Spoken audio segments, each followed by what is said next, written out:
I've visited dozens of homes in London as an architect.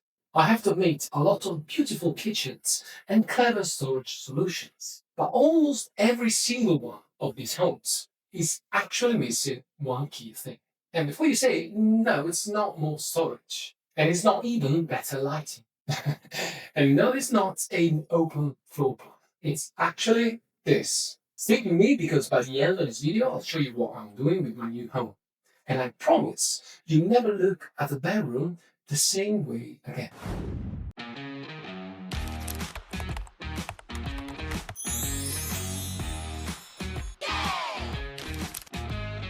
Hi everyone, I'm Lorenzo, the Italian architect based in London and founder of Centioni Architects. We specialize in transforming homes and take the most out of every square meter. If you're new here, welcome. And if you've been around here for a while, thank you for being here, genuinely. Today I want to talk about something I've been thinking about since I moved into this new home. Something I wish they taught more of in architecture school. Ready? Let's dive in. Chapter 1. What even is biophilia? So, biophilia, that's the word. It sounds a bit scientific, I know, but it's actually one of the most human concepts you'll ever come across. The word itself comes from Greek, bios, meaning life, and philia, meaning love. Love of life, or love of living things. It was popularized by the American biologist Edward O. Wilson back in 1984. He argued that humans have an innate, deeply rooted need to connect with nature. We're not talking about individual preferences. This is something that is literally wired into us. Think about it really. For 99% of human history, we lived outside, surrounded by trees, plants, water, soil. Our nervous systems evolved in nature. And then, in a blink of an evolutionary eye, we moved inside. Into concrete boxes, really. Into offices with artificial light, or homes with bare walls and zero greenery. I think our brains haven't caught up yet. They're actually still looking for nature. Hence the little plant over there. This disconnect is what biophilia is trying to fix. Let's see how. Chapter 2. The science is more than you think. Now, I want to be clear, I'm an architect, not a botanist. I am generally still learning about plants myself. Some of mine, as you can see, are actually doing better than others. But what I do know is the potential of biophilia and the research behind it. It's actually really fascinating. There's a study I keep coming back to, published in the journal Science in 1984 by researcher Roger Ulrich. It's one of the most cited studies in environmental psychology. He looked at hospital patients recovering from surgery. Two groups, same procedure, same word. One group had a window facing a brick wall, while the other one had a window looking out onto trees. The results were remarkable. The patients who could see nature had shorter hospital stays, needed less pain medication, and had fewer complications recorded by nurses. They weren't even touching plants. They weren't even near plants. All they could do is just look in them. And more recently, a 2025 systematic review published in Frontiers in Physiology, analyzing 124 studies, confirmed that bringing greenery into enclosed environments reduces stress, improves mood, and supports cognitive function. Surely your home isn't an hospital, forget that. But the principle is pretty much identical. The presence of nature, even a modest amount, measurably changes how you feel inside a space. Chapter 3. My Home, the Plants Tool. So when I moved to this house for the first time, my very first thoughts were that I'm not going to treat plants as decoration. No sir, it will be a key feature, almost like an architectural feature of the house. In the living room, I wanted something with presence, something that reads as a focal point. Not just a pot or shelf, as you can see here on this window, but a plant that actually anchors the room.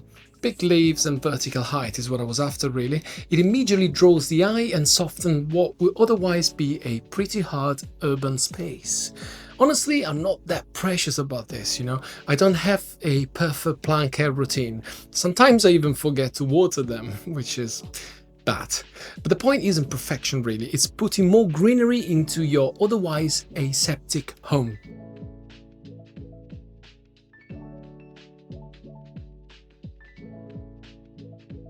That's the doggy, by the way. Hello. Yes, so the right thing for me to do was to place it into the right position, because, you know, I could deliberately put this one everywhere I wanted, but I thought it would have been kind of a waste opportunity to place it somewhat different than this corner over here. And the reason is simple. It's because it's actually framing the view. You know, we spoke about framing views on this channel quite a lot of times, and if you look at that, by the way, that one there is the door that leads into the conservatory. It's south facing, and I think this plant over here, which is massive, by the way, and I'm so proud of it, is kind of framing the window. Let me just show it to you closely. Yeah, it's really, really big. By the way, this sort of brownish color is because I made the huge mistake of placing it into the conservatory when it was hot and it turned brown. Told you, I'm not an expert really. I'm not an expert of plants, but what I can tell you is that this one is extremely beautiful and alive and happy, and it really fits this space. What do you think? Even in the hallway, which, you know, a lot of people sometimes tend to overlook, I'm not talking about the hallway at the entrance, but, you know, up the stairs, I decided to put some greenery. There's something about waking up and seeing something alive in the room. It just shifts your morning, really. And it doesn't have to be expensive, really. Most of the plants in this house cost me under £10–15. Some I picked from a local market, and some I even collected from the streets. This isn't about showing off, really. It's about creating an environment that actually works for you and your mood.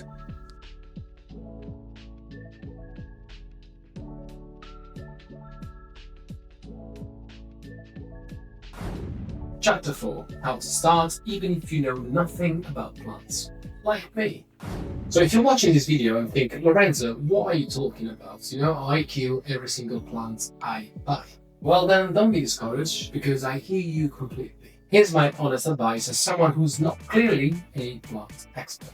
Start with just one plant. You can put it somewhere you actually look every day.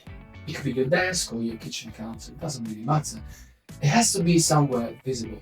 I would really choose something forgiving. For example, these pothos here, they're almost impossible to keep. Trust me, I've tested this several times. The goal isn't creating a jungle. You're not Mike Tyson, are you? You don't want tigers around, you know, the house. The goal is connection. One plant in the right spot can change the feeling of a room. That's biophilia working, even at the smallest scale. As you can see here, this is my rookie attempt to create some sort of engine with aromatic plants. Stay tuned as I'll show you how these plants would suffocate each other because I planted them too close to each other. We spend so much time thinking about colors, layouts, furniture, and so on. We completely forgot, or at least that's what it seems to me, that we completely forgot how nature could be the most powerful design tool we have in our pockets. And it costs almost nothing. Yeah, don't get me wrong, some of the plants are very expensive, but you can start with cheap ones. If you've moved somewhere new recently, like I did, or you're thinking about refreshing your own space, before you buy anything else, buy a plant. Actually, biophilia doesn't always and only apply to plants. You can also buy some textures that sort of mimic nature. For example, that could be a rag, or it could be some floral, wallpapers. It doesn't really matter as long as you create a connection with nature. Anyways, thanks for watching this video. If you found it useful, don't forget to hit like, subscribe, and turn on the notification bell. It genuinely helps more people to find this channel. And if you want to see more on biophilia design, why don't you let me know in the comments below. I'm actually interested to know what plants have you got already, and how are they doing. Let me know again in the comment section. Until the next one, ciao.